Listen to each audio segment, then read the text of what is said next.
అందరికీ శుభోదయం అండి. ఒక విషయాన్ని మీతో పంచుకోవాలనుకుంటున్నాను. మన జీవితం మొత్తంలో ఏదో ఒక సందర్భంలో మనం చెయ్యనటువంటి తప్పుకి మనం దోషులుగా నిలబడే పరిస్థితులు ఎవరో ఒకరికి ఎదురయ్యే ఉంటాయి. 80% పీపుల్ అలాంటి సిచ్యువేషన్ ఎదుర్కొని ఉంటారు.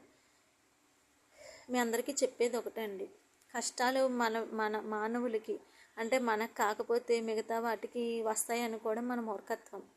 మనుషులం కాబట్టి మనకే వస్తాయి కష్టాలు, కన్నీళ్ళు, నష్టాలు, బాధలు అన్నీ కలగలిపితేనే మనిషి. అయితే మనం చాలా సందర్భాల్లో కుంగిపోతూ ఉంటాం, ఏడుస్తూ ఉంటాం, ఏం చేయాలో తెలియదు. ఇతర వ్యక్తుల యొక్క అంటే వాళ్ళు ఎంతో స్ట్రాంగ్ పర్సన్స్, బలహీనలు మాత్రమే ఏడుస్తారు ఎప్పుడు కూడా. అంటే వాళ్ళతో పోరాడే శక్తి లేని వాళ్ళు, వాళ్ళని మనం ఏమీ అనలేము, వాళ్ళకి సపోర్ట్ ఉంది అనుకునే వాళ్ళు చాలా ఏడుస్తారు, కృంగిపోతారు. అవతల వ్యక్తి మన యొక్క కృంగుబాటును చూసి, మన యొక్క పిచ్చితనాన్ని చూసి, మనోడు ఏడటం చూసి మరింత ఆనందంగా ఉంటారు. సో మనం వాళ్ళకి అలాంటి ఆనందాన్ని కల్పించే పరిస్థితిలో ఉండకూడదు. ఎన్ని బాధలున్నా, ఎన్ని కష్టాలున్నా, ఎన్ని నిందలు నీ మీద పడినా జీవితం ఒకే ఒక్కటి. 100 జీవితాలు మనిషికి ఉండవండి, 10 జన్మలు అసలే ఉండవు. ఆ ఉన్న ఒక్క జీవితాన్ని మన కోసం మనం జీవించాలి. ఆ జీవితాన్ని ఎలా జీవిస్తున్నాము అనేది నీకు తెలిస్తే చాలు. చుట్టుపక్కల అందరికీ తెలియాలి, లేకపోతే అందరి దగ్గర మన క్యారెక్టర్ని నిరూపించుకోవాలి. మనము గొప్పవాళ్ళమని మనం నిరూపించాలనే ప్రయత్నం కూడా చేయకూడదు ఎప్పుడూ కూడా. మీ వరకు మీరు సంసిద్ధంగా చక్కని జీవితాన్ని, ఆరోగ్యవంతమైనటువంటి జీవితాన్ని, పవిత్రంగా ఉన్నటువంటి జీవితాన్ని జీవిస్తున్నామా లేదా అనేది 100% మనకు తెలియాలి. పక్కవారికి తెలియాలనే ప్రయత్నం చెయ్యొద్దు. ఆ ప్రయత్నాలు కూడా సఫలం కావు. కాబట్టి ఒంటరిగా ఇంట్లో ఉన్న ఆడవారికి నేను చెప్పే విషయం ఒకటేనండి, ఏదైనా ఒక గోల్ సెట్ చేసుకోండి. ఖాళీ టైంలో ఏదైనా కథల పుస్తకాలు చదువుకోండి, లేదా ఏదైనా కొత్తగా ట్యూషన్ సెంటర్ స్టార్ట్ చేయండి, లేదంటే టెర్రస్ గార్డెన్ స్టార్ట్ చేసుకోండి. ఖాళీగా మాత్రం ఉండొద్దు. రకరకాల ఆలోచనలు బుర్రలో పెట్టుకుని అనవసరంగా మన మెదడుకి శ్రమ కల్పించొద్దు. ఇంకోటి ఏంటంటే, పరిస్థితులు చేయదాటినప్పుడు మరింత భావోద్వేగాలకి మనిషి గురవుతూ ఉంటాడు.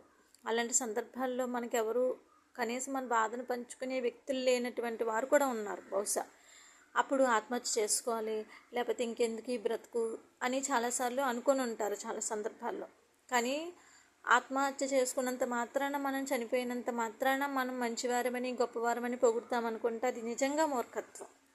చనిపోయినా కూడా ఈ సొసైటీ ఏదో చేసి ఉంటారు కాబట్టే చచ్చిపోయారు అని ఆ చావుని కూడా విలువ లేకుండా చేస్తారు.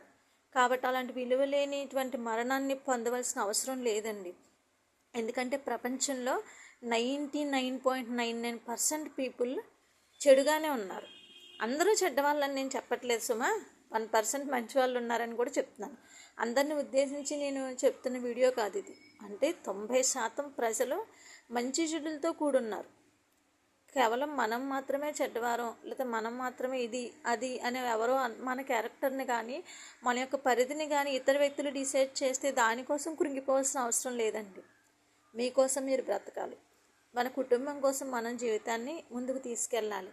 అంతే తప్ప ఎవరో అన్నారు, ఎవరో తిట్టారు, లేకపోతే నా భర్తే నన్ను అంటున్నాడు, లేకపోతే నా భార్య నన్ను అంటుంది అంటూ అనవసరంగా జీవితాన్ని ముగించుకోవాల్సినటువంటి అవసరత లేనే లేదు.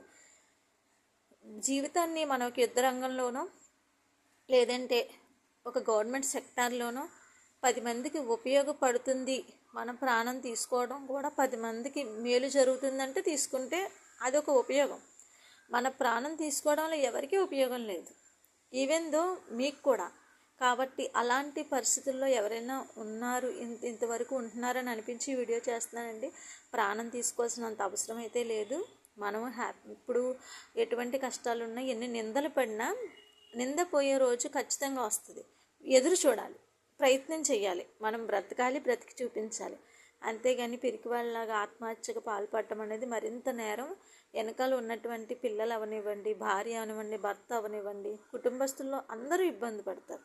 కాబట్టి అలాంటిది ఏదన్నా ఆలోచన వచ్చినప్పుడు ఎలా డైవర్ట్ అవ్వాలి, మనం ఏదైనా కొత్త పని కల్పించుకోవాలి, మనం ఏదన్నా నలుగురికి ఉపయోగపడే పని చేయాలి. ఒక చోట మనం నచ్చని వారం మరొక చోట మంచివారం అవుతాం. 10 మందికి చెడ్డగా ఉన్న ఒక వ్యక్తి ఒకరి దృష్టిలో మంచి వాళ్ళగా ఉండేటువంటి సందర్భాలు ఉంటాయి. వాటిని ఉపయోగించుకొని హాయిగా మీ జీవితాన్ని సాగించాలని నేను మనస్ఫూర్తిగా కోరుకుంటున్నాను. అలాంటి బలహీనమైనటువంటి పరిస్థితులు ఉన్న వారి కోసం నేను ఈ వీడియో చేస్తున్నానండి. దయచేసి ఇందులోనే తప్పు ఉంటే మాత్రం ఐఎమ్ రియల్లీ సో సారీ. నాకు చేయాలనిపించింది, చేస్తున్నాను.